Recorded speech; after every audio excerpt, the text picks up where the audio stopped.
आप भौंडे बनकर सिर्फ अपने कमरे में रह सकते हैं।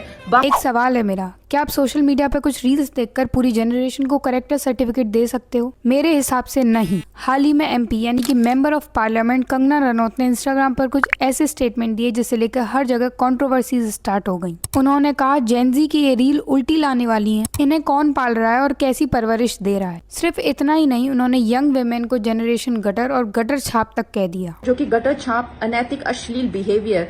उनका कहना था आजकल की लड़कियां इंडिपेंडेंट वुमेन की कॉपी करना चाहती हैं, लेकिन ना ही पढ़ाई में अच्छी और ना ही अच्छी होम मेकर बन सकती हैं। उन्होंने ये भी कहा कि फ्रीडम के नाम पर ड्रिंक्स और कैजुअल रिलेशनशिप्स को ग्लोरीफाई किया जा रहा है। और फिर उन्होंने ये सवाल पूछा, क्या आप अपनी बेटी को ऐसा सिखाएंगे? क्या आप अपनी बेटी को ऐसा सिखाएंगे? अब मेरा सवाल कंगना जी से है, आप एक मेंबर ऑफ पार्लियामेंट हैं। अगर आपको कुछ लोगों का बिहेवियर गलत लगा है तो आप उन्हें क्रिटिसाइज कीजिए, लेकिन सभी जेनजीज और यंग वुमेन को एक ही कैटेगरी में रख देना, क्या ये रेस्पॉन्सिबल लीडरशिप है? आज इस जनरेशन की लड़कियां यूपीएससी क्लियर कर रही हैं, साइंटिस्ट बन रही हैं, बिजनेस कर रही हैं, स्पोर्ट्स में इंडिया का नाम रोशन कर रही हैं और अपनी फैमिलीज को भी सपोर्ट कर रही हैं। तो फिर कुछ रील्स देखकर पूरी जनरेशन को जनरेशन गटर कह देना कैसे सही हो सकता है? और ऑडेसिटी देखिए, बोल भी वो रही हैं जो ये सब काम करके बैठी हैं। एक्सक्यूज मी, क्या आप अपनी बेटी को ऐसा सिखाएंगे?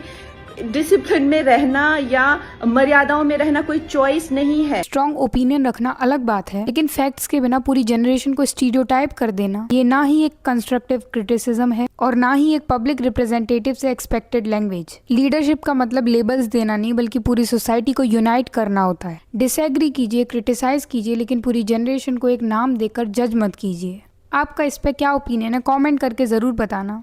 I will see you in the next video. Till then, stay safe, stay healthy.